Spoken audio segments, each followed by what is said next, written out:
Hey friends, close your eyes. Let the day fall quietly behind you. Tonight we step into the dust and marble of ancient Greece. Not the land of gods and legends, but the world of real people. Those who lived without glory, without statues, without choices. We won't begin with grand temples or heroic battles. We'll start with a creaky bed made of straw, a drafty home built from clay, and a body already tired before the sun has risen. What did it feel like to be just another soul in Athens or Sparta? To wake before dawn hungry, to live under laws you didn't choose, to be told your purpose by a world that never asked who you were, from the rough linen robes of the poor, to the cracked feet of slaves walking barefoot through sunburned streets. This isn't history told by kings, it's history whispered by the forgotten. So before we begin, I invite you to like this video and subscribe if stories like these help you rest, reflect, or simply feel less alone at night. Let me know in the comments where you're watching from and what time it is. I always love seeing who's drifting off with us across time zones and continents. Now dim the lights. Maybe turn on a soft fan just enough to mimic the sea breeze that once blew across the Aegean coast. And let's begin our quiet journey into a world both distant and strangely familiar. Welcome to ancient Greece. In ancient Greece, morning does not arrive with the buzz of an alarm clock or the whisper of a digital assistant. Instead, your day begins when the relentless Mediterranean sun filters through your modest home, transforming it slowly but steadily into a sun-warmed oven. Your dwelling, constructed of sun-dried mud bricks or rough stone, stands quiet and unadorned. The windows are small, covered only by wooden shutters. There is no glass, of course, just open space meant to keep goats out more than anything else. The house has no insulation, no ceiling fans, no vents. Personal space is a modern fantasy. If you're fortunate, there's a corner where the family goat doesn't sleep. And so you rise, not from discipline, but from necessity. The warmth becomes unbearable. The stone walls that welcome the sun's embrace now radiate heat inward, gradually pulling you from sleep. In winter, those same walls chill to the bone, transforming the structure into a frozen vault. The only barrier between your body and the cold is a coarse woolen sheet and hope. You likely slept on a thin mat or a lumpy mattress stuffed with straw. There are no pillows, only a rolled-up cloak or your own arm will do. If you were lucky, lice did not torment you last night. But luck is rare in this world, and chances are you spent part of your night scratching. There's no running water in the house, no basin to splash your face, no modern ritual of hygiene to gently pull you into the day. Instead, your first task, even before breakfast, is a pilgrimage to water. If you live in the city, you might walk to a public fountain. If in the countryside, perhaps a well. Either way, it is not a short stroll. Clay jars balanced on shoulders, your arms ache before the day even truly begins. You move carefully. Dropping one of these vessels would mean more than a spill. It would mean a week's worth of pain and effort undone in an instant. Bathing, if you can call it that, is reserved for later. Mornings are for rinsing your face, perhaps applying olive oil to the skin, used not as a moisturizer, but as a method to collect dust, grime, and sweat. This oil is later scraped off with a curved blade known as a strigil. The Greeks call it cleansing. You might call it scraping salad dressing off your body. The result is less than transformative. Privacy does not exist. Your entire family sleeps together, eats together, and lives within the same shared air. Mud tracks in from the street, which is not just a street. It is also your hallway. Your news, your workplace, and your neighborhood refuse pile. You have not yet tasted food, but already your back aches, your tunic clings uncomfortably, and the sun climbs steadily higher. And this is still the most pleasant part of your day. Then there is breakfast. In ancient Greece, it is not a feast. It is not indulgent. It is not even pleasant. It is survival. A meager, stale barley cake called maza awaits you. Dense, flavorless, baked perhaps on stones or buried in ash from last night's fire. You eat it slowly, chewing not out of enjoyment but obligation, Sometimes it is dunked in diluted wine because water, more often than not, is suspect. There is no boiling, no filtration, no comforting pitcher in the clay pantry, just the hope that mixing wine with it will kill what lurks inside. If you are rich, though, you are not, you might enjoy a few olives, a sliver of goat cheese, a fig. But in your life, wealth is distant, and your bread, more often than not, shares its surface with yesterday's flies. You don't sit to eat. There are no chairs, no forks, no tables laid out with careful arrangements. You crouch, eat quickly, and move on. And if you are a woman, you likely eat later. In many homes, men dine first. Women and children follow. The meal is bad, and you must wait your turn to be disappointed. This is not decadence. This is function. And it is through this ritual that the day proceeds. After this ritual of breaking fast, there is no pause. The day moves forward with heat, with work, with an endless procession of tasks that do not care if your sandals pinch or your shoulders ache from the water jars.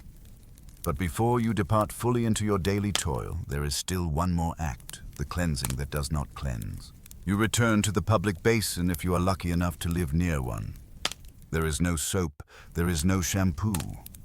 You rub oil into your skin once more, not to soften, but to bind with dirt and again scrape it away. No sponge unless you found one from a diver in the Aegean. No lather, no rinse, just scraping. It does not leave you clean, it leaves you different. Perhaps slightly less offensive to those nearby. Your teeth are no better cared for. You chew on twigs. You might rinse with vinegar. Charcoal if you're lucky. Toothbrushes and minty freshness belong to the far future. Your scent, like everyone's, is one of labor, of heat, of dust and goat and olive.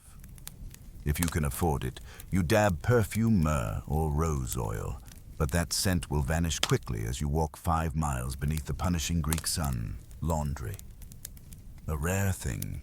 Clothing is beaten against stones in the river when time permits.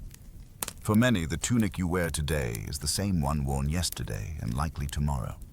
And so begins your day in ancient Greece. A morning shaped not by luxury, but by necessity. Not by freshness, but by grit. And still the sun climbs higher. Now that your body has been scraped with olive oil and your meager breakfast has settled, if only reluctantly, in your stomach, it's time to get dressed. Not that the process offers much choice. In ancient Greece, fashion is not a statement of individuality, but a reflection of necessity and modesty wrapped in folds and fastened with hope. Your options are few. For most, the day begins with a chiton, a long rectangular piece of linen or wool. It is not sewn. It is not tailored. You drape it over your body, gather the fabric and secure it with a fibula, a kind of brooch, or tie it at the waist with a belt. It is not designed for comfort. It is not designed for movement. It is designed to cover. There is no underwear. There are no bras. If you are a woman, there is a hope that the pins hold. If you are a man, the hope is that the breeze is merciful. One strong gust, and your dignity is at the mercy of the gods. The chiton is unforgiving in wind. Its folds twist, shift, and flap. It hugs you when you sweat. And you will sweat. For formal occasions or colder weather, you might add a himation, another length of cloth wrapped over one shoulder and under the opposite arm. It offers no warmth, only the illusion of formality. No buttons, no zippers, just cloth and gravity. If you are wealthy, perhaps your tunic is dyed, a soft purple, a muted saffron. Dyes are expensive. Most people wear brown or off-white. Color is not for you, the fishnet mender, the street cleaner, or the seller of olive paste. Color is for those whose hands never touch earth. Footwear, too, is optional. If you are fortunate, you own a pair of leather sandals, flat-laced and thin enough to feel every pebble beneath your heel. If not, you go barefoot. And so you walk through sun-baked stone streets, through dust dung and whatever the market has crushed underfoot. The soles of your feet are not smooth. They are weathered maps, calloused from years of heat and hardship. There is no such thing as sunscreen. No hats unless you are a farmer or a sailor. No sunglasses, no protective gear. You live in a world where the sun is a constant companion, blessing the crops, yes, but punishing your skin. The Aegean sun burns without compassion. Your shoulders redden, your eyes squint, and your sweat soaks into the fabric of your tunic, which clings and twists and dries in patches. Public nudity is not shocking in your world. The gymnasium, ironically named for it, is where men train naked, is a common sight.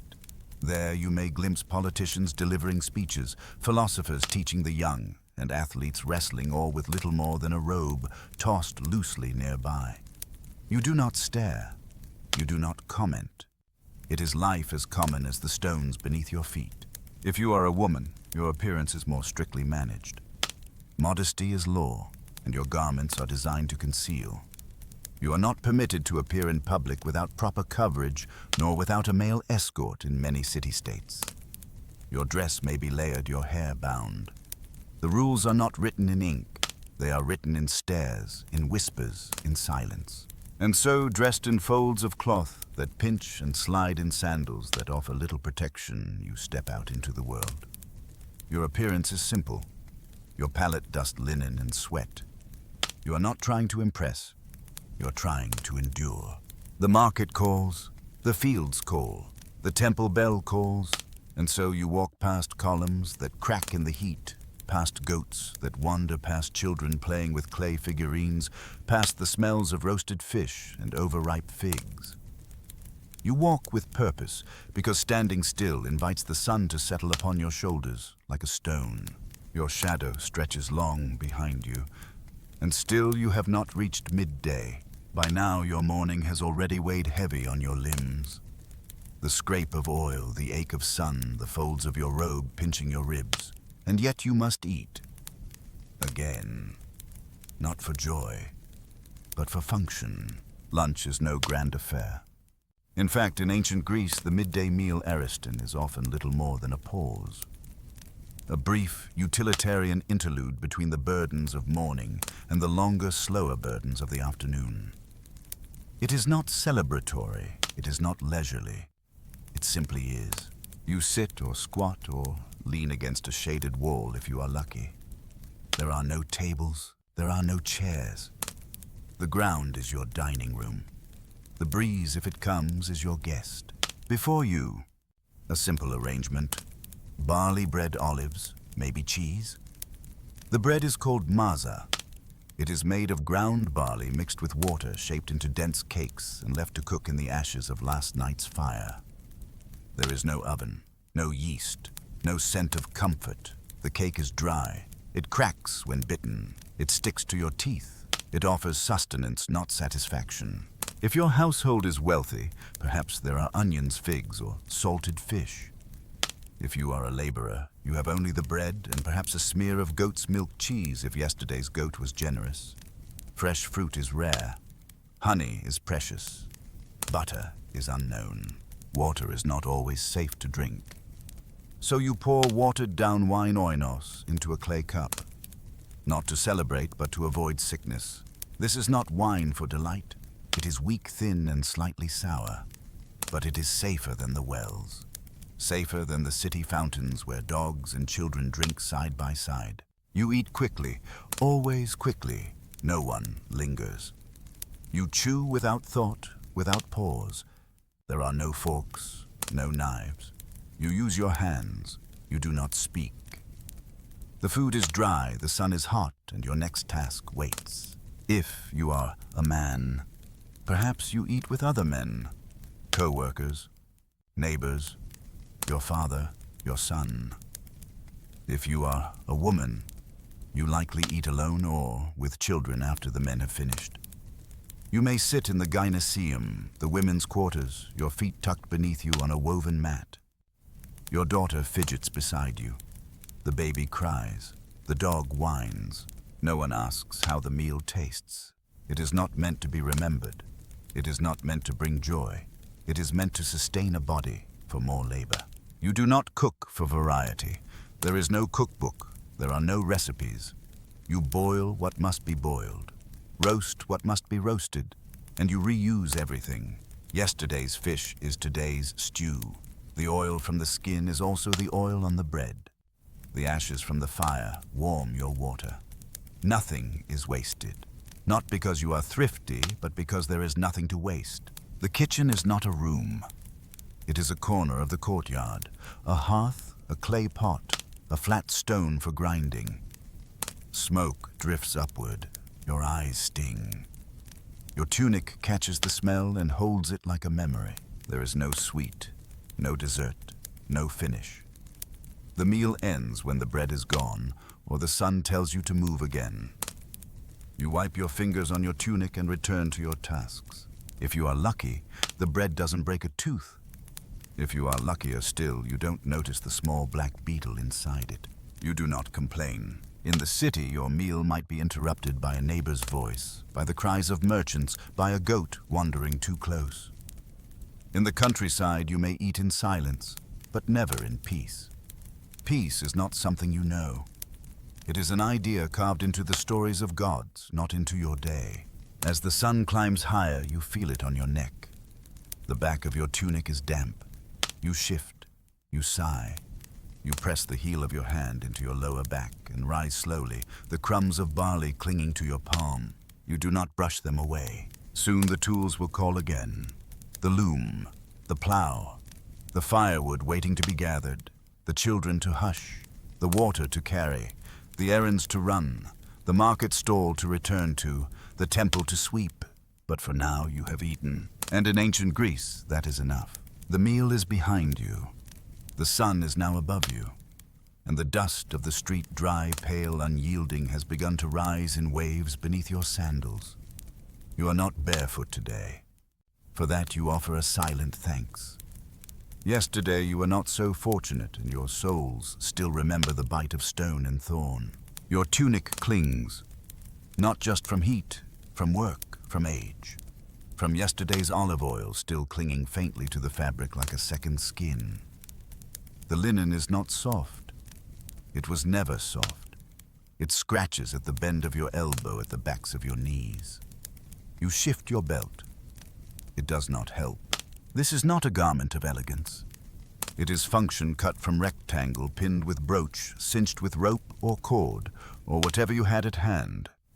It flows when you don't want it to, tangles, when you walk, shifts, when the wind stirs, and there is always wind. Today you wear the chiton, a sleeveless rectangle draped and pinned over both shoulders. Beneath it, nothing, no undergarments, no stitched seams. The fabric whispers with each step. You feel exposed, because you are. Others walk past you dressed the same. Men with sunburned necks and dusty sandals. Women with long mantles drawn over their heads, eyes cast downward. Children, half-dressed, darting between figures, laughing and silent all at once. There are no sidewalks, no order to the flow of foot traffic. The streets curve where the land curves. They narrow where buildings press too close. They flood when it rains, but it does not rain today. Today is dry. The air tastes like clay. Every step is a negotiation with the earth. Uneven cobbles, slippery stones, manure from the goats. The faint smear of fish guts left over from the morning market. You do not walk quickly. No one does. The sun makes quickness a punishment. If you pass through the agora, the city center, it is both market and theater. Sellers shout, buyers haggle. A fishmonger holds up a squirming eel. A potter displays cracked wares patched with string. And in the midst of it all, someone is already debating philosophy. You do not stop to listen. You have errands to run. There are no bags, no carts, no trolleys. You carry what you must. Clay jugs, fabric bundles, woven baskets. The handles dig into your fingers. The sun peeks over rooftops, targeting your shoulders, the backs of your arms, the top of your scalp. Your tunic does not protect you. There is no sunscreen, no parasol, no brimmed hat unless you are a farmer or a merchant, and even then the cloth is coarse, the brim narrow. You squint, your feet blister. And always there is the smell. A blend of animals, wine, sweat oil, smoke, and humanity fermented in the streets and warmed under the Aegean sun. Your nose adjusts, but only just. Occasionally you pass a gymnasium. Inside, men train naked, or nearly so. Bodies glistening with sweat, grappling, running, practicing javelin. To them it is a kind of worship. To you it is a reminder. Strength is admired, but the heat never leaves. Outside the city walls, if you venture that far, the roads widen. The dust thickens. Trees stand farther apart. The hum of bees replaces the echo of sandals. But shade is scarce, and time is short. Your errands completed, your limbs heavy, you return. Your feet are blackened, your tunic stained anew. There is no one to notice. Everyone is the same. You will not change clothes. You do not have more. You will not bathe. Not yet. The fountain is still full of others. There is no privacy. You pause in the doorway of your home, if home is what you call it. Mud brick, small, shaded only by the time of day. You duck beneath the lintel. The air inside is no cooler. A goat shifts in the corner. The floor is packed earth. The walls cracked and flaking. The windows mere holes with shutters. You sit back against the wall, legs outstretched. Your hands fall into your lap. You close your eyes. Outside, the sun still blazes. Outside, the city still murmurs. But here in the stillness of the interior, you remember this is the best part of your day. And it is not over. There is no escaping it. Not in the streets, not in the gymnasiums, not even in your sleep. If you are a man, free-born Athenian of citizen blood, you are a soldier. Whether you want to be or not. It begins young. Perhaps at 7 if you are Spartan. There the agoge claims you. Training is not a choice, but a civic calling. Your days are filled with drills. Discipline and hunger, not metaphoric hunger, but the real kind, the stomach-hollowing, bone-deep craving of a ration system designed to starve weakness out of you. You are taught to fight, but more than that, you are taught to endure. Pain is a teacher. Cold is a tutor. Fear is a familiar companion, and you learn to hide it as skillfully as you hide the bruises beneath your tunic. In Athens, it is gentler, but still inescapable. At 18, your training becomes formal. You take an oath to protect the city, to uphold its laws, to fight its enemies.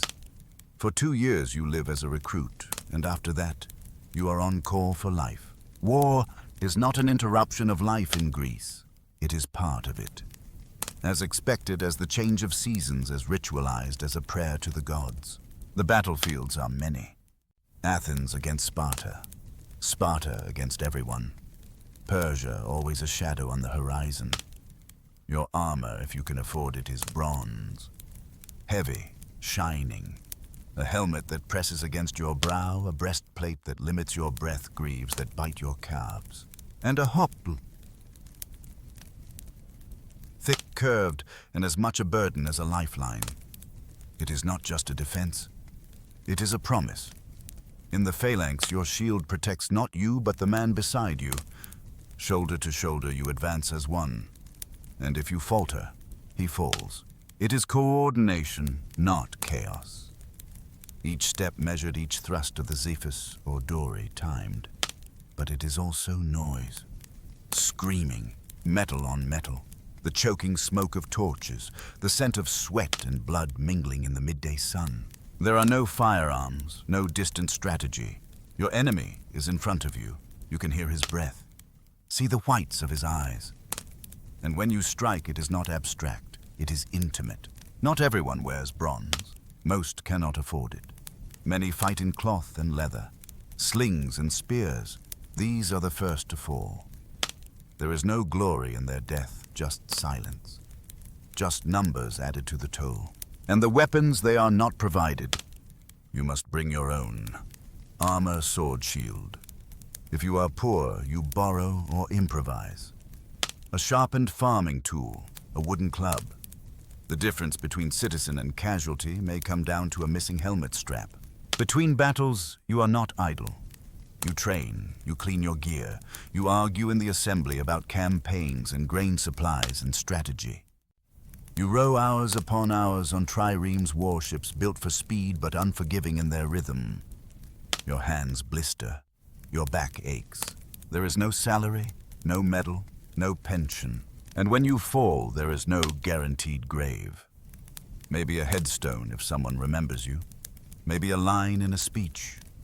More likely a pile of stone and a prayer to the gods, who may or may not be listening. If you survive, you return home to more war. The domestic kind, the expectations of family, the weight of providing, the lingering tremors in your limbs from that one arrow that missed your heart by inches, the dreams that wake you with the scent of blood still thick in your nostrils.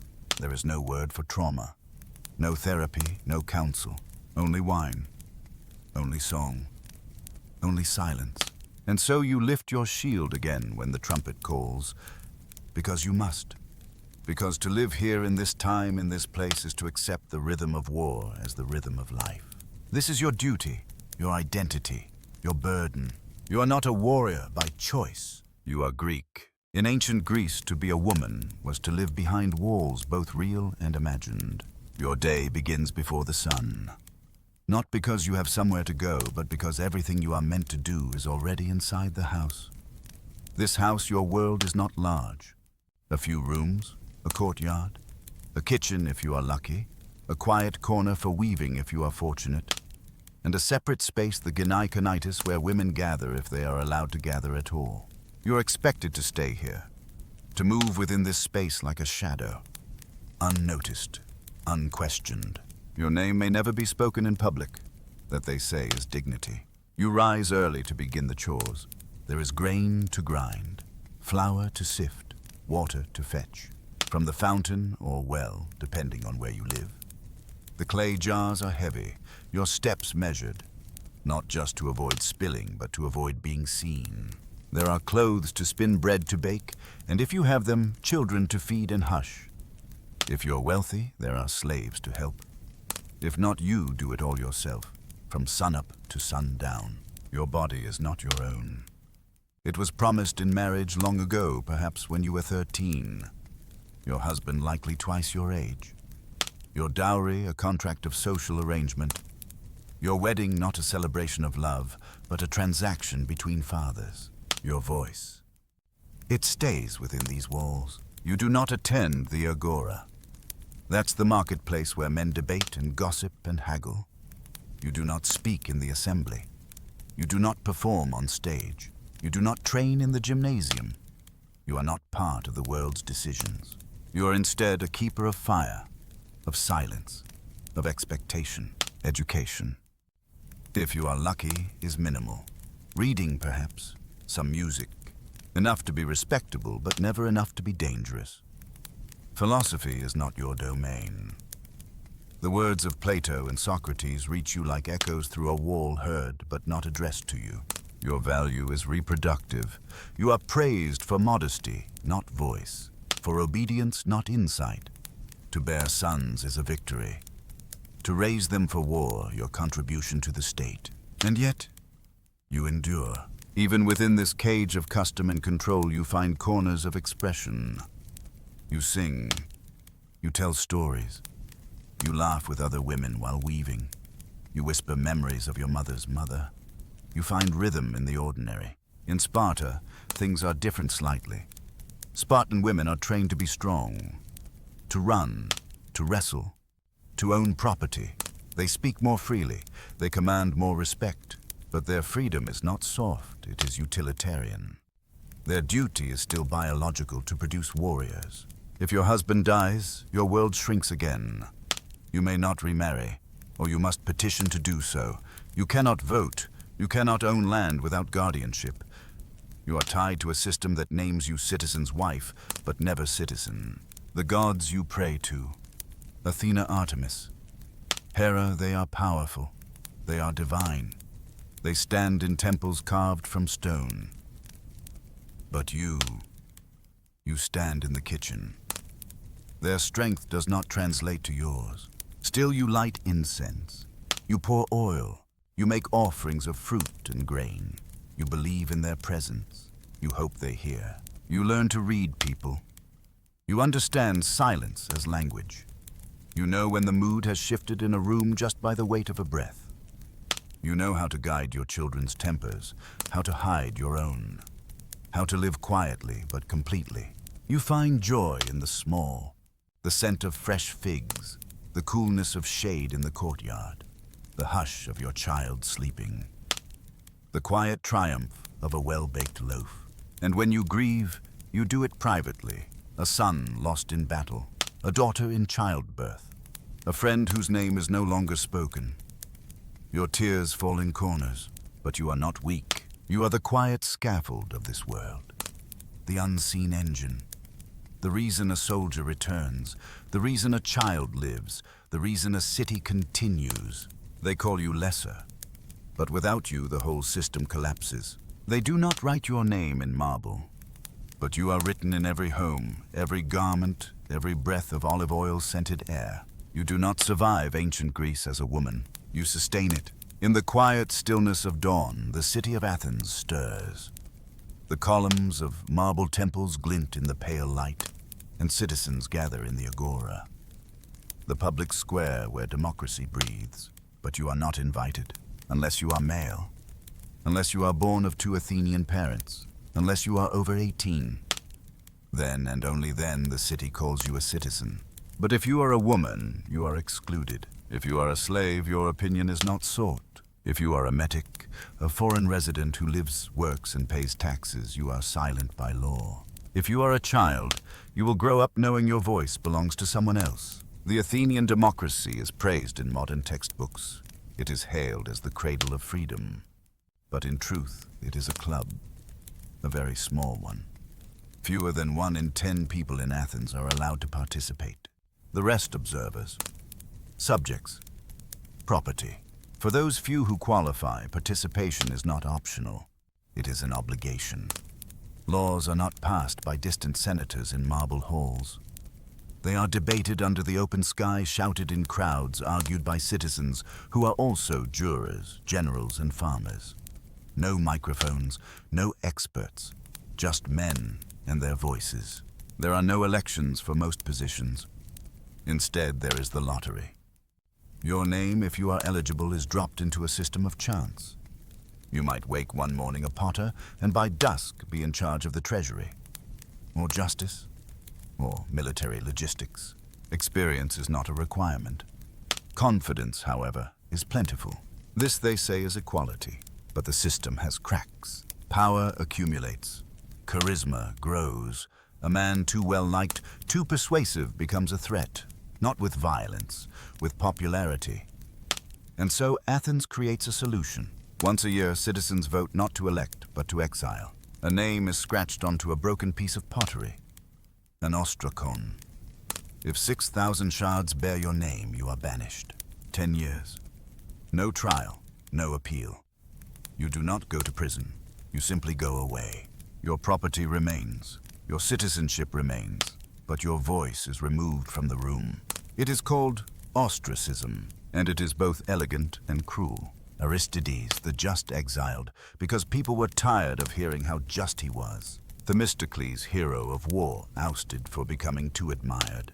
In Athens, greatness walks a tightrope. To serve the city, you must not overshadow it. Even Socrates, who never sought office, found himself on trial. Not for theft, not for treason, but for asking too many questions, for making the youth think, for being inconvenient to certainty. He is sentenced to death. He drinks poison. He dies surrounded by students. This too is democracy. There are no political parties, no campaign speeches, no televised debates. Just men in sandals sweating in the sun declaring what justice should be. Sometimes eloquently, often angrily. Athenian democracy is loud. It is messy. It is prone to passion and paranoia. But it is also a beginning. A deeply imperfect beginning. If you were a woman, you could not vote. If you were a slave, you could not speak. If you were a foreigner, you could not be heard. But if you were the right kind of man, you were expected not just to rule, but to think, to argue, to philosophize. The system did not protect you from war, famine, or exile, but it gave you a place to stand and be counted so long as the counting agreed with you. From this chaos, ideas emerged. Plato would later write of ideal republics, structured and serene. Aristotle would catalogue governments and theorize about virtue. But here in Athens, democracy is not an ideal. It is a street performance. It is the neighbor who voted to exile you. It is the fishmonger who sentenced someone to death. It is you on your turn deciding who stays and who goes. It is raw. And so, as the sun sets over the Acropolis and the white marble glows soft in the twilight, remember this. Democracy in ancient Greece was not a promise of equality. It was an experiment in participation, and it was not for everyone. In ancient Greece, if you fall ill, there is no clinic, no trained nurse, no hospital ward. There is home. There is family. And there is the hope that your fever breaks before your spirit does. You are sick. And sickness here is not just a failure of the body. It is imbalance. A disruption of forces inside you, fluids, elements, humors. The Greeks call them blood phlegm, yellow bile, and black bile. These are not metaphors. They are medicine. To be healthy is to have them in balance. To be ill is to be too hot or too cold, too moist, too dry, too full of bile, or not full enough. A cough might mean too much phlegm. Melancholy. That's too much black bile. Fever. Too much blood. The solution, not antibiotics, not bed rest. You will be bled, your arm tied. A vein opened, a bowl placed beneath the drip. This is called healing. If not blood, then fasting or purging. You will drink something bitter. It will clean your stomach and maybe your soul. Your doctor may be a man in robes trained in the teachings of Hippocrates or Galen. Or he may be a neighbor, or your uncle, or a wandering healer who carries a sack of herbs and says prayers when he touches your skin. Either way, you will be treated, but not cured. No one here understands bacteria. No one here has seen a microscope. They only see what the gods allow. Sometimes treatment means prayer. At the temple of Asclepius, god of healing, you may lie on a stone bed and wait for dreams. They call it incubation. You sleep in the sacred hall. You fast. You cleanse. You hope the god comes to you in sleep. You hope he whispers the cure. You wake, and a priest listens. He tells you what the dream means. You believe him. Because what else is there? There are herbs. Crushed poppy for pain. Garlic for strength. Honey for wounds. Moldy bread pressed into cuts, sometimes it helps. No one knows why. There are compressors, warm, cold, made from leaves, ash, vinegar oil. You wear them like hope. If your stomach aches, they may burn a branch of mallow above your belly, or place hot stones along your spine. They don't measure doses. They don't chart progress. They ask the gods. If your condition worsens, they may call for surgery. You pray they don't. Because here, surgery is a test of pain and faith. There is no anesthesia. There is no antiseptic. The knife is iron. The saw is bone. The strap is leather for you to bite. A tumor might be cut. An abscess drained. A limb removed. But the fever after the silent creeping heat kills more than the blade. If you survive, they say the gods favored you. If you don't, they say the gods called you. There is no follow-up appointment. Only mourning. Midwives handle birth. They are skilled but limited. If the baby is breech, if the cord is wrong, if the labor is long, there is no cesarean section. There is only waiting and hope. Childbirth is a crossing. Many do not return. The streets carry the sick. Plagues come and go. Some blame foul air, others curses, still others the wrath of Apollo. In Athens during the Peloponnesian War, a plague comes. It kills thousands. Families, priests, soldiers, scholars. Thucydides survives. He writes about it. He is one of the few. Disease spreads fast in a city. The water is shared, the fountains public, the sewers open. If one falls ill, others follow. There is no isolation, only suffering. And when you die, there are rituals. Coins for the ferryman, a body washed, a pyre lit.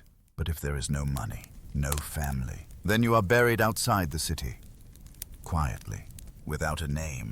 There is dignity in healing here, but not science. There is compassion, but not understanding. There is structure, but not certainty. Your best chance is rest, sleep, clean air, a balanced diet if you can afford it. These are not cures, but they are not nothing.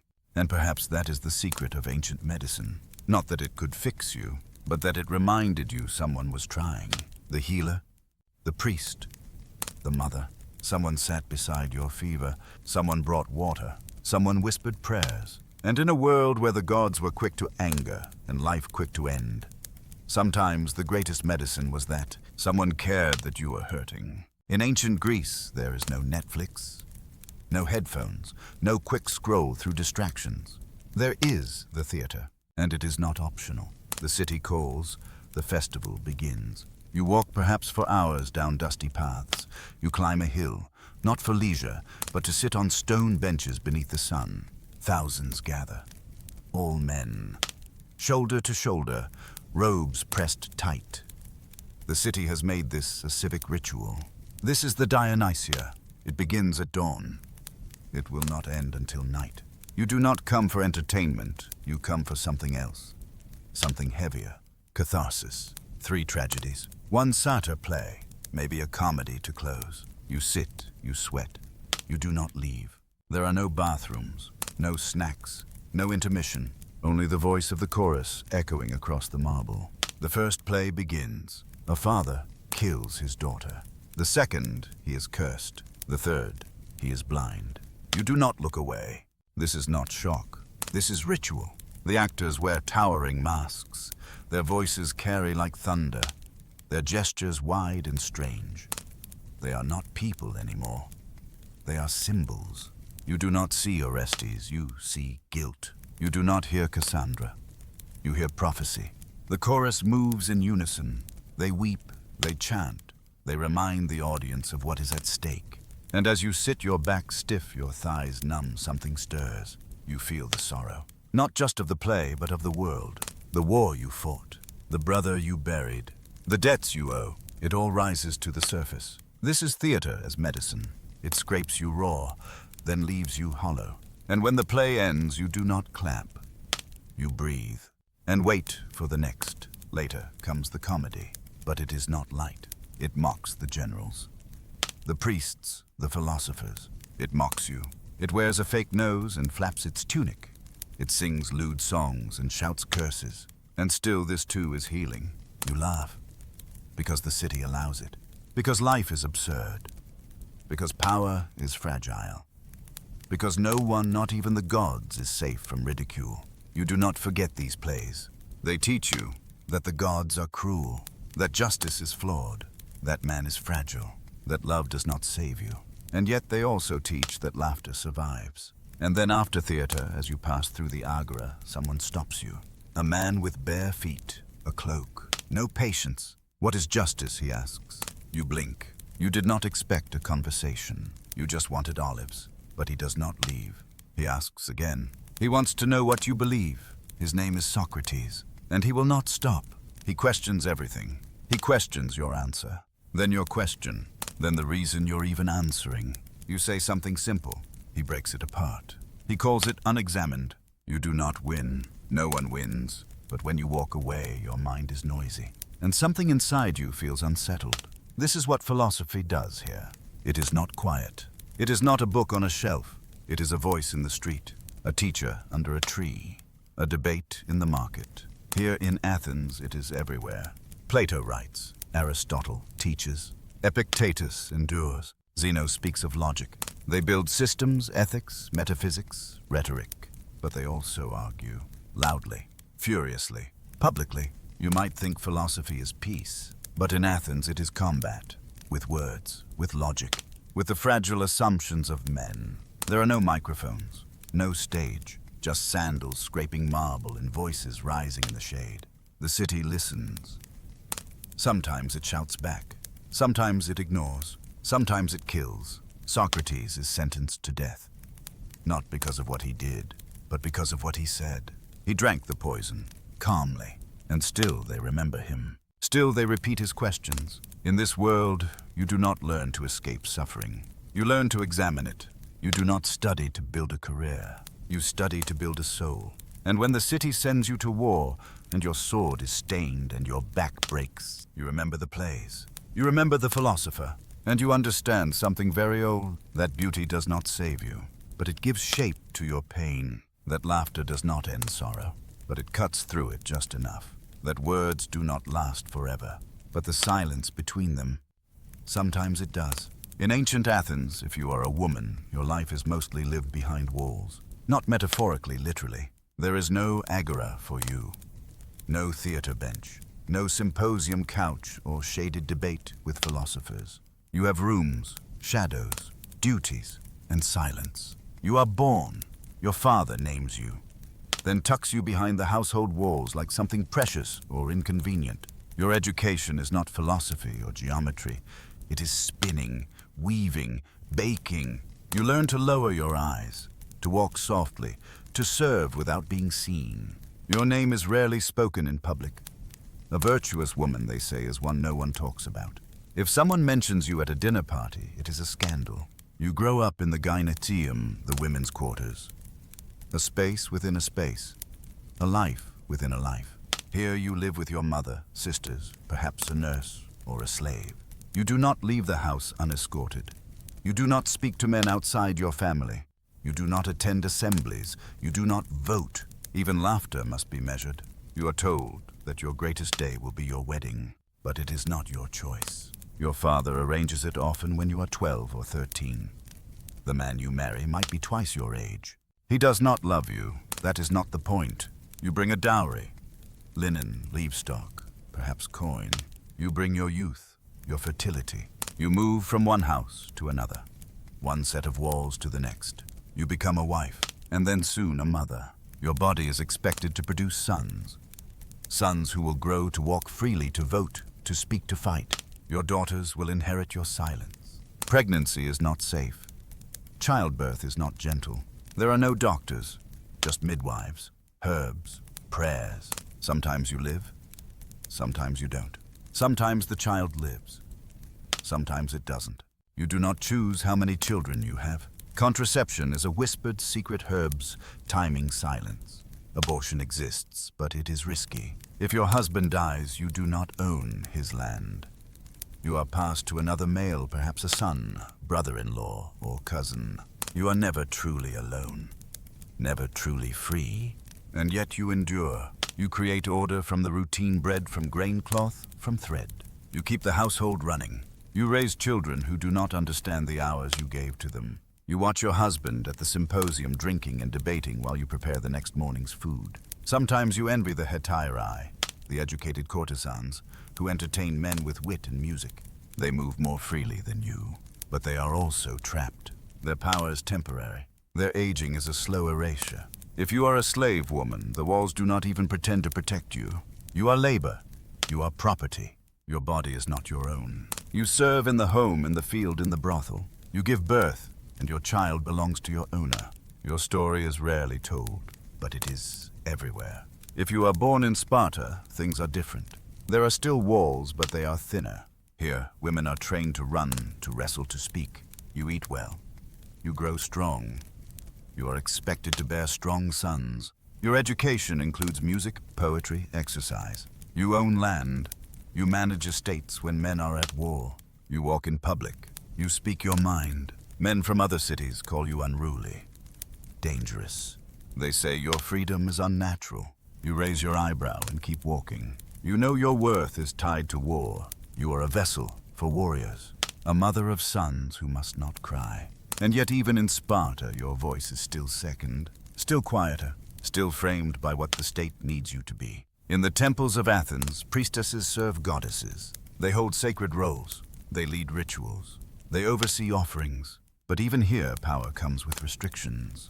Your role is spiritual, not political. You whisper prayers, not decrees. And when the ceremony ends, you disappear. There are exceptions always. A poet, a philosopher's wife, a healer. Their names survive in footnotes, but they are rare. Most women's stories live only in fragments. Recipes spindle whirls, broken vases, birth records. Historians reconstruct what they can from silence. And yet, there is still presence. In the shadows of the home, in the rhythm of the loom, in the songs sung to restless infants, in the resilience that endures generation after generation. Ancient Greek men wrote poems to goddesses, built statues to feminine beauty. They feared and revered the divine female.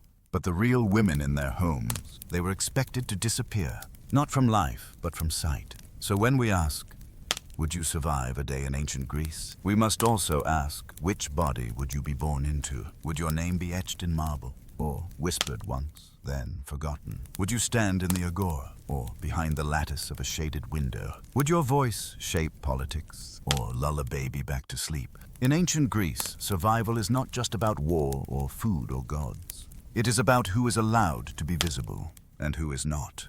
You wake up before the city stirs, before the roosters cry, before your master's home breathes its first sigh of morning. You sleep on straw, or perhaps the floor if the straw was needed elsewhere. You have no bed, no blanket, just the weight of another day. You are a slave in ancient Athens, and your name doesn't matter. It might be recorded in an old household ledger if the master was particularly literate. But for most, your name is a whisper lost between tasks, forgotten as soon as it's spoken. You rise with the sun, not because you want to, but because you must. Your body aches. Your feet are calloused, your shoulders worn, your hands cracked from olive oil, laundry ash, and stone. But no one asks how you feel. You begin the day by lighting the hearth. It went cold in the night, and now the cold clings to your limbs. You crouch beside yesterday's embers and blow gently. Flame, then movement. You grind grain for bread. You fetch water jugs balanced on shoulders that no longer remember what it felt like not to carry. You sweep the courtyard. You tend to the chamber pots. You prepare breakfast, not for yourself, but for others. You may not eat until late morning if there's food left. And if you're caught eating early, the punishment is quick, unceremonious, and unimportant. Because you are unimportant. In this world, you are not a person. You are a tool, a possession. You might be Greek captured in war, or Thracian, Syrian, Phrygian, Scythian. Your accent marks you, your eyes too. You may have once had a family, a home, a name that was sung. Now your world is narrowed to commands and silence. If you serve in the household, you are lucky by comparison. You might clean, cook, or care for the children. You learn your master's moods. You learn how to move through rooms without being seen, how to listen without hearing, how to speak only when spoken to. If you serve in the fields, the rhythm is harsher. You labor from sunrise to dusk, beneath a sky that neither blesses nor curses you. It simply burns. Your hands are shaped by soil, by rope, by repetition. No one remembers your birthdays. No one counts your grief. You are beaten sometimes for mistakes, sometimes for nothing at all. If you are a woman, your body is doubly claimed. You might serve in the home by day and be summoned at night.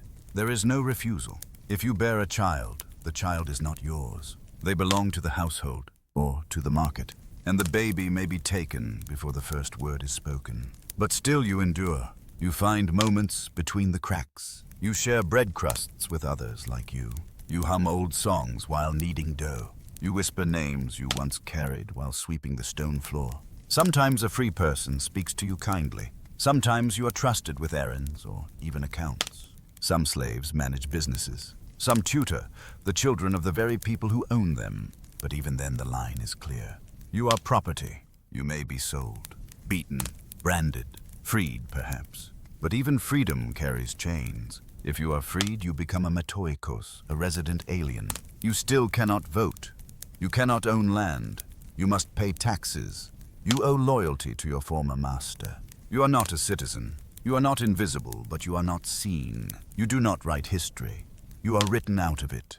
No statues are carved in your honor. No plays tell your story, but you are everywhere. You build the homes. You press the olives. You serve the wine at symposia while philosophers debate justice. You are the shadow behind the torchlight, the hands that carry the city forward quietly, endlessly. If you die, it is quiet. No tomb, no marble.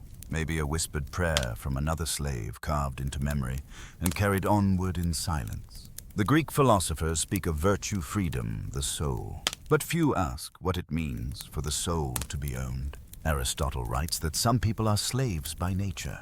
He says, you lack the reason to govern yourself. And so the world believes him, because his voice is written down, and yours is not. Yet still you feel, you remember, you mourn, you hope. You look to the horizon when fetching water, and for a moment you imagine walking beyond it. You hear stories of rebellions, of Spartacus, of fugitives vanishing into the hills. But you stay, because running means more than leaving. It means hunger, fear, a chain with a name attached. And still you dream, not loudly, but just enough to keep the fire inside from going out.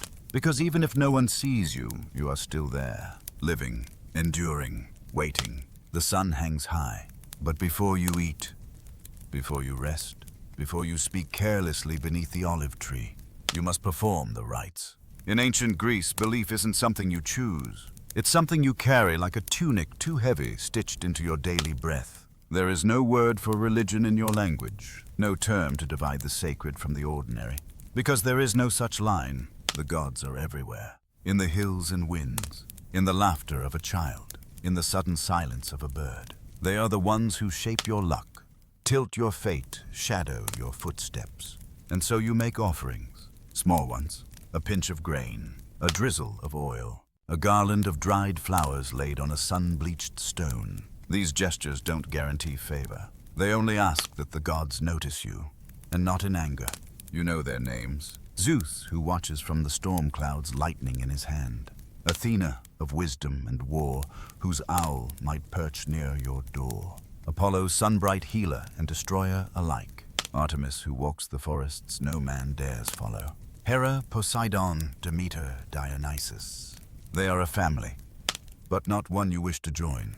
They argue, they betray, they punish, and if they set their sights on you, there's little you can do but bow your head and hope to be spared. You've seen misfortunes. A neighbor struck dead by fever after mocking a statue. A merchant's ship shattered in a calm sea after he delayed an offering. A woman who lost her son after skipping the spring rites. Coincidence, perhaps, but in ancient Greece there are no coincidences, only consequences. So you follow the rituals. You do not forget the libation before a meal, a few drops of watered wine poured to Hestia, goddess of the hearth. You do not enter a sacred grove without speaking the name of the spirit who guards it. You do not leave the dead unburied, no matter how poor, no matter how rushed. To leave a soul without funeral rites is to doom it to wander lost, bitter, unheard. And there are many rituals, too many perhaps. You might visit a shrine and offer honey cakes to Artemis. You might fast before the festival of Demeter. You might touch the cold base of a weathered column and whisper a prayer just in case someone above is listening. Because the gods do not always tell you what they want. They simply show you after it's too late. A cracked pot, a bad harvest, a dream you can't forget. So you go to the temple, not because you understand everything, but because you understand what it means to be small. The temple is not a place of quiet worship. There are no pews, no sermons, only an open courtyard, an altar, and a statue towering above you. The priest doesn't speak of love. He speaks of timing, of purity, of ritual words said in the correct order beneath the correct moon. He slaughters a goat. The blood is caught in a bowl. The smoke rises. You do not look away. Because this is not cruelty. This is order. This is how the world stays whole. You don't confess your sins. You don't believe in forgiveness the way the future will teach it. You believe in appeasement, in balance, in not asking too much of the divine. Your gods are not distant. They are not gentle. They are present. They walk in dreams. They whisper in omens. They stand at crossroads with lion eyes and riddles in their mouths. You dream of snakes and wonder if Asclepius is near. You see a black cat and wonder if Hecate is watching. You pass a statue of Hermes, a Herma, and leave a coin even if it's your last, because it's bad luck not to. And in your home there is a small clay altar, blackened from years of flame. You light it each day, not to ask, but to remember. To remind yourself that someone or something is always watching. The philosophers speak of reason. They speak of logic and harmony. But even they walk with caution through sacred groves. Even they pause before tossing salt into the fire. Even Socrates, who questioned everything, offered a rooster to Asclepius before he died. Just in case. Because in ancient Greece, doubt is not proof of strength. It is a flicker. And faith, it is the stillness that follows. You carry it in your breath. In your silences, in the way you place your foot carefully over a threshold. Because to forget even once could be enough. The gods don't need much, but they demand everything. The midday sun sits heavy. The world feels dry, cracked like old pottery, and the air smells of bronze. You've finished your morning rituals. You've eaten your barley bread. Now you stand barefoot in a field, eyes squinting against the glare, heart steady but low. Because today is a training day. And in ancient Greece, especially in Athens or Sparta, being a man doesn't mean having a beard or a voice in the assembly. It means you train, you fight, you march, and sometimes you don't return. You were drafted into service not by a letter or a general, but by birth. If you were born, free-born male, born within the lines of the city-state, congratulations. You are a soldier, not later. Now, in Athens, your training began in your late teens. You swore oaths to protect your land, your gods, your ancestors. In Sparta, you began much earlier. At 7, torn from your mother's arms and dropped into the agoge. A word that means upbringing, but feels more like breaking. The agoge teaches you to endure. You learn to go barefoot in snow, to speak little, to steal food without being caught. And if you are caught, you are not punished for theft. You are punished for failure. The lessons are not written. They are carved into muscle, into memory. By the time you're 20, your eyes no longer scan for beauty. They scan for movement. And you walk with a limp you don't remember earning. The shield is your burden now, heavy round made of wood and bronze. It covers you from chin to knee, and it is not yours to drop. You are taught early. Return with it, or on it. There are no exceptions. Today's drill is simple. Form the phalanx, that famous Greek battle formation. Shoulder to shoulder, shield to shield. Your left arm supports the man beside you. His right hand protects you. If one falters, the line bends. And when the line bends, it breaks. The spear in your hand is long 7-8 feet. Tipped in iron, not designed to be thrown. It's meant to pierce, not fly. You hold it firm, angle it low. Brace your knees. Your tunic clings with sweat. The sun is above. The dirt is below. There is no shade in duty. A whistle. The commander shouts. The line begins to move. Left foot forward. Right to follow. You don't run. You push, like a wall, like a tide. And as you move, you don't think. You listen for your neighbor's breath. You watch for the flick of sunlight off a hidden blade. You feel for the earth trembling beneath sandals not your own. In real battle, the sounds are worse. Not horns or songs or speeches, but coughing, crying, bone cracking beneath weight, and always the yelling of men who are not brave, just louder than their fear. You've seen the aftermath, the broken sandals, the blood-stained shields, the men who scream for mothers, long buried. You tell yourself you will not be one of them, but you know the odds. Greece is not a peaceful place. There's always a conflict. Athens versus Sparta. Sparta versus Thebes. Persia versus everyone. If you're not fighting now, you will be soon. And even in peace, your days are marked by drills, debates, and the slow sharpening of a sword you hope not to use. Your armor, if you're lucky. Bronze breastplate, bronze greaves helmet, with a plume that once stood proud, but now droops from rain. If you're poor, a padded tunic, leather sandals, and prayers. Rome will come later with its standardized legions. For now, the Greek soldier is self-equipped, self-funded. You bring your own weapons, and if you can't, you beg, you borrow, or you die first. When the day ends, there's no applause. You don't remove your helmet like a hero in a painting. You sit in the shade of a broken wall, your fingers blistered, your calf cramping, and you drink wine thinned with water because you've earned nothing stronger. No one tells you you're brave, because you're not. You're just trained. And somewhere a boy, no older than you once were, is watching, learning how to hold the shield, how not to flinch when the blade comes close. Because in ancient Greece, the line never ends. The wars never pause, and peace is just another word for waiting. In the world of ancient Greece, the act of healing was as much a journey through uncertainty as it was a ritual of reason. Medicine, while steadily detaching from the divine, remained deeply connected to mystery, balance, and observation. No modern diagnostics, no germ theory, no white coats. Just the belief that the body, much like the cosmos, functioned best in harmony, and illness then was simply imbalance. If you felt unwell in ancient Greece, your path would likely lead to a sanctuary of Asclepius, the god of healing, where a peculiar fusion of science and prayer unfolded. These sanctuaries, known as Asclepians, were not hospitals in the way we understand them today. They were spiritual retreats. Ailing souls came not just to be treated, but to be cleansed. There were no surgical beds or rows of medicines, but stone courtyards, sacred springs, and the low hum of chants under marble columns. Before entering, patients purified themselves with ritual washing. They fasted. They offered prayers. Then they slept in special dormitories, hoping to receive a dream from the god himself. These dreams, vivid and strange, were interpreted by temple priests. If a snake slithered across the floor at night, it was not a cause for alarm, it was a sacred sign. The Asclepion, after all, welcomed snakes as divine messengers. And yet, for all its mysticism, Greek medicine did not reject observation. The physician Hippocrates, often remembered as the father of medicine, began pushing healing toward the realm of logic. He spoke of the four humors: blood phlegm, yellow bile, and black bile. A balance among them meant health. An imbalance brought disease.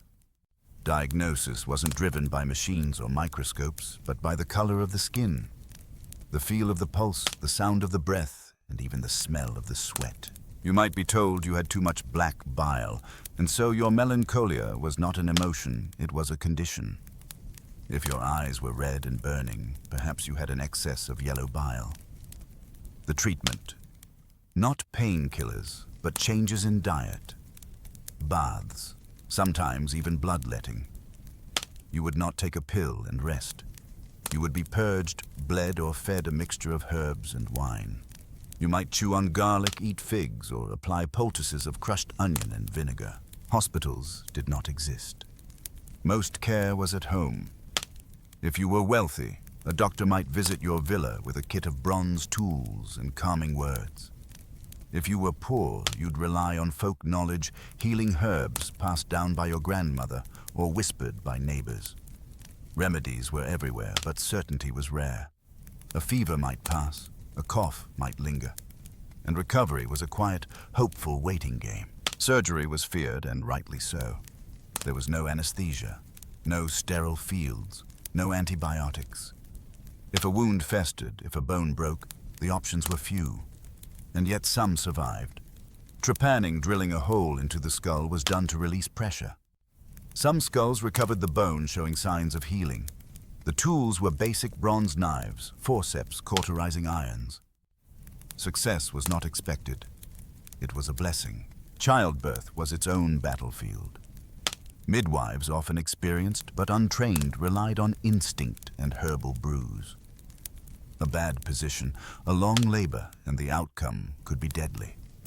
For the mother, for the child, for both. And yet life pressed on. Despite these limitations, Greek medicine endured because it believed in care, in looking, in listening, in connecting the rhythms of nature to the rhythms of the body. The same winds that carried the scent of olive trees were thought to stir illness when they shifted. The same stars that guided ships were said to influence the cycles of health and disease. So when you lay on a straw mat feverish and still the world around you mattered, was it winter? Were the winds dry? Had you eaten the wrong fish under the wrong moon? These were the questions a healer might ask softly in the dark. Ancient Greek medicine was not about conquering illness. It was about living beside it, understanding its patterns, accepting its place. Healing was never guaranteed. But if you could sleep in the temple, if you could balance your humors, if you could hold still long enough to let the gods or the herbs do their work, then maybe, just maybe, you could rise again. And in that quiet hope, the ancients found something modern medicine sometimes forgets: that healing is not only about precision, it is about patience, about presence, about the simple act of tending. In ancient Greece, death did not knock politely. It arrived uninvited on dust-laced winds through unwashed hands, in the silence after a cough that wouldn't stop. You didn't live wondering if you'd die young. You simply wondered how soon. Life expectancy hovered somewhere around 35. Not because people aged faster, but because everything was dangerous. A splinter could fester. A stomach ache could end you. A poorly timed sneeze might be the last thing you ever did. Childhood was a battlefield. 1 in 3 children never made it to adulthood. Fever, diarrhea, lung infections, parasites all moved through communities, unchecked, silent, and deadly. There were no vaccines, no antibiotics, no refrigeration, no soap as you know it. Medicine. Yes, but not as comfortingly modern as you might hope. You could go to a healer, sure. But first, you might visit a priest, maybe a dream interpreter, maybe your neighbor's aunt who brewed things that smelled like wet ashes. Health was never just physical. It was spiritual. A sign, a warning, a punishment. Hippocrates, the so-called father of medicine, tried to move things forward. He rejected the idea that illness came solely from angry gods. Instead, he talked about balance. The four humors: blood phlegm, yellow bile, and black bile. Too much of one, and your body tipped into illness. You might sweat excessively, or grow pale, or melancholic. His solution: restore the balance. Maybe through bloodletting, or vomiting, or fasting. Whatever it took to bring your body back in line with nature. It sounds better than being cursed by Zeus, perhaps, but not by much. Most people, of course, never saw a physician. They treated illness at home with herbs, garlic, hot compresses, and luck. You'd lie on a mat, sweating, shivering, listening to the murmured prayers of family, hoping the fever broke before your body did. If it didn't, you were wrapped in cloth and buried quickly. There were no death certificates, no hospitals. Just a grieving household and a quiet disappearance. Public health. A dream for the future. Streets doubled as trash bins. Sewage flowed freely. Wells were shallow, often contaminated. Communal fountains where you fetched water were also places where germs danced unseen. Plagues didn't just happen. They swept through like wind over dry grass. The plague of Athens during the Peloponnesian War killed a third of the city. Some who survived were left blind, others mad. Most simply didn't survive at all, and still war persisted. If you were a man in your teens, you were likely training for military service. If you were a soldier, you expected not just to fight, but to bleed. A stab wound might not kill you immediately, but an infection would. There were no clean bandages, no sterilized blades. You bit a leather strap, maybe drank wine if you had it, and prayed the wound stayed clean. Most didn't. For women, the battlefield was the birthing room. Childbirth was perilous. Without antiseptics or skilled midwives in rural areas, every delivery was a gamble. A stuck shoulder, a breech birth, hemorrhaging. One mistake, and mother or child, or both, were lost. You might birth 5 children and bury 3, and you wouldn't be alone. Even minor illnesses were treacherous. A tooth infection could spread to your jaw and brain. A stomach bug could lead to fatal dehydration. There was no IV drip, just water if you could keep it down. Death was not dramatic. It was quiet, slow, sometimes unseen. You felt tired, then cold, then gone. The Greeks had rituals, of course. Death was sacred. Improper burials could lead to restless spirits, trapped souls wandering in the realm between life and afterlife. Coins were placed on the eyes or tongue of the dead to pay Charon, the ferryman of the underworld. Without payment, your soul might be left stranded adrift on the banks of the river Styx. Funerals mattered, not for closure, for peace. If you weren't properly honored, your soul could haunt the living, bring misfortune, sicken livestock, wither crops. So the living burned offerings sang mourning songs, placed flowers or olive branches, and wept not just from grief, but from fear. Still, some deaths weren't marked at all. The poor were sometimes buried hastily. Slaves, if buried at all, received no ceremony. Their deaths were footnotes, if that. Forgotten names, forgotten faces. Life was brief, death everywhere. Yet there was beauty in how the Greeks viewed the end. Death wasn't always evil. It could be a return, a resting, a new phase. Souls traveled to the underworld ruled by Hades, silent and gray, where spirits wandered not in torment but in stillness. Heroes might go to the Elysian fields, a paradise of eternal spring. But most just faded. No one promised justice. No one promised paradise. The gods were not redeemers. They were watchers. And sometimes punishers. You didn't die clean. You died messy. And quickly. And yet through it all, life continued. Children played. Farmers planted. Merchants haggled. Poets sang. The shadow of death didn't stop the living. It gave them urgency. And maybe that's the lesson when tomorrow isn't guaranteed. Today becomes sacred. A cup of wine, a conversation, a shared laugh under olive trees, all precious, all fleeting. In ancient Greece, death was not feared because it was unusual. It was feared because it was normal. And maybe in knowing that they lived more fully, not in spite of the end, but because of it. To live in ancient Greece was to live under the eyes of gods. They watched from mountaintops, from temples, from the changing winds and the flicker of lightning. Zeus, Hera, Apollo, Athena. They weren't stories. They were the weather, the crops, the fates that stirred the threads of your days. Religion wasn't a separate part of life. It was the framework. You didn't have faith, you had obligation. Not devotion in the quiet modern sense, but ritual precision. Gods could be generous, but more often they were moody, vengeful, jealous, and they were always watching. Forget a sacrifice. A blight might strike your field. Enter the wrong grove without an offering. You might wake up sick or find your goat with a broken leg. Say the wrong words at the wrong time, and it wasn't just embarrassment. It was a divine offense. And offenses had consequences. Before a journey, you poured wine for Poseidon. Before harvest, you gave offerings to Demeter. Before marriage, you prayed to Hera. There were no days off. Even meals could begin with a libation, a splash of wine to the gods, a reminder that every bite you enjoyed was theirs first. At home, tiny shrines stood in corners. Little statues of Hermes or Hestia, garlanded with herbs, watched over cooking fires and sleeping mats. You lit incense, whispered prayers, touched the ground 3 times. Even in silence, you were never alone. The divine filled every empty space. Festivals came with the seasons.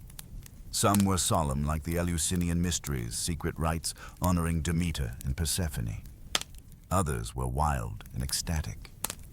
During the Dionysia, streets filled with song masks, drunken poetry, and ritual theater. You drank not just to escape, but to commune.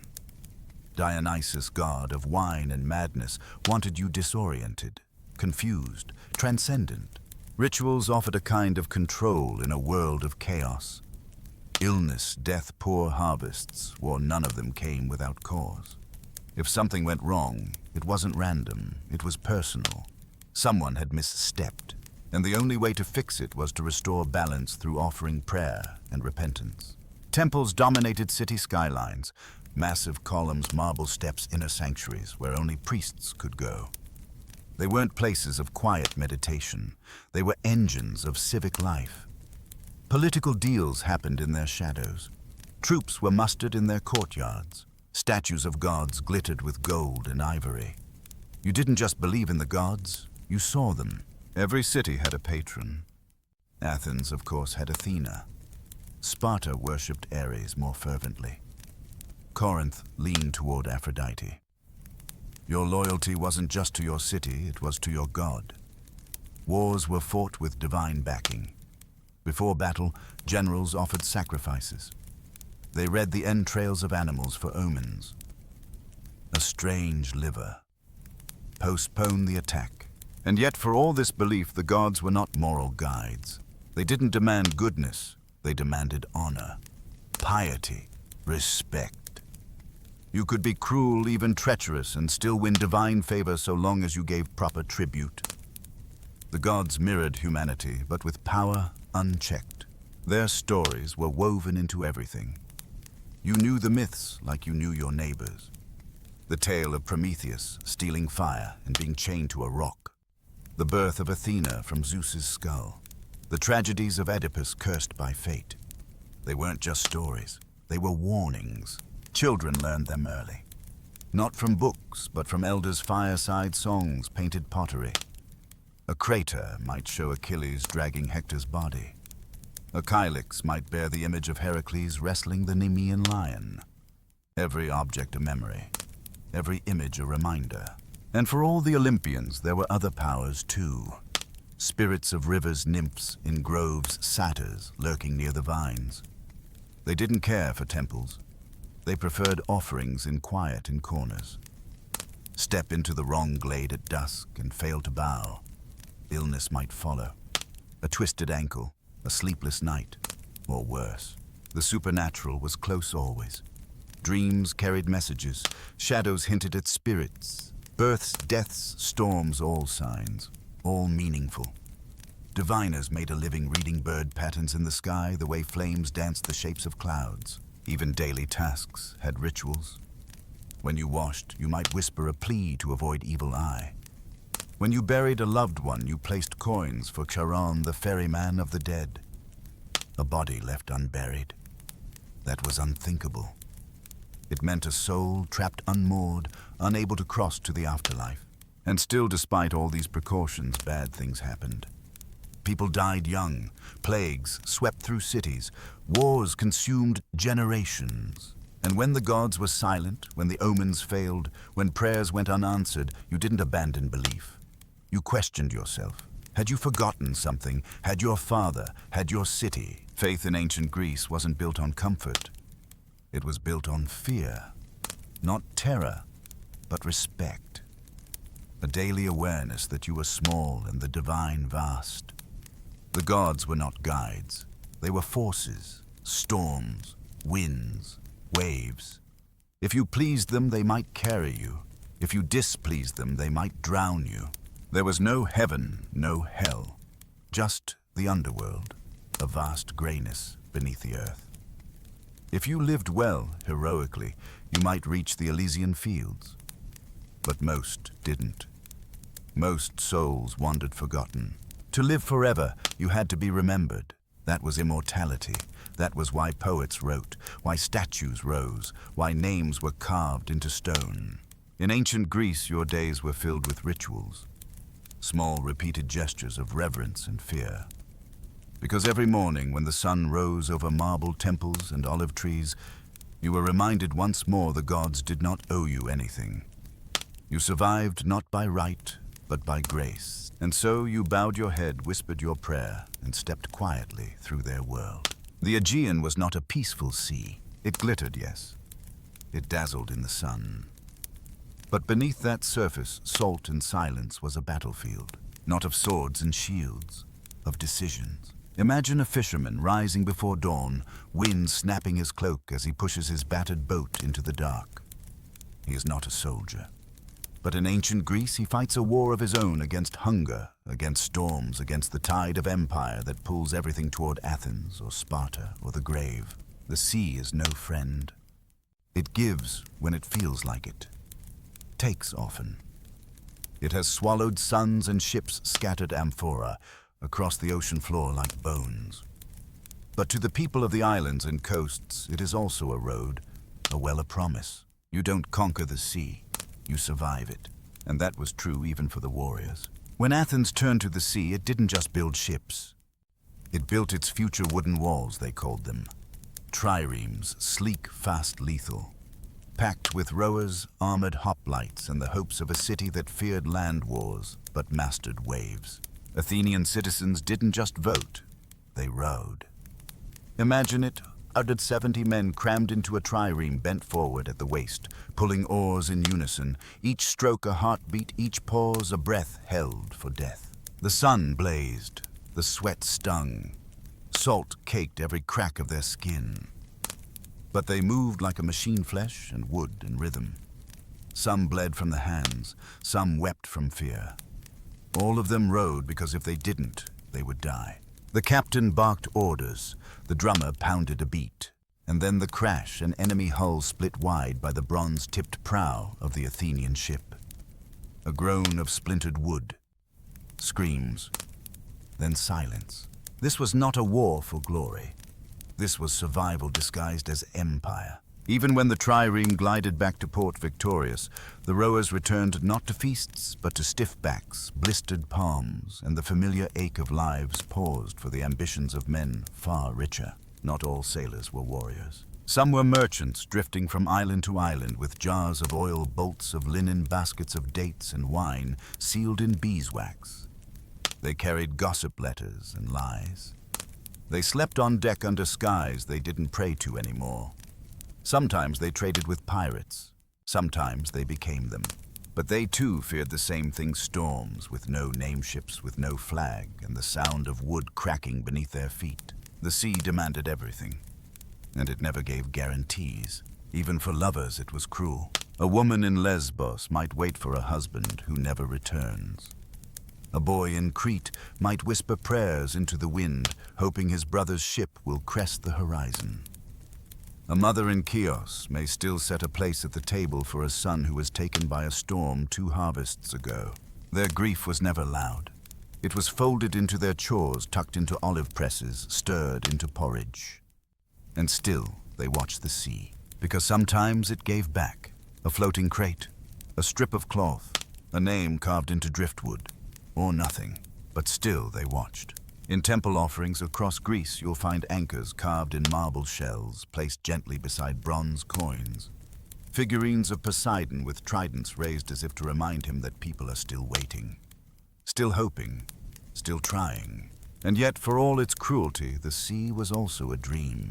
To some, it was freedom, escape from tax collectors, from arranged marriages, from landbound life. To others, it was the only livelihood they knew. They didn't write poetry about it. The sea was not a metaphor. It was cold. It was wet. It was dangerous.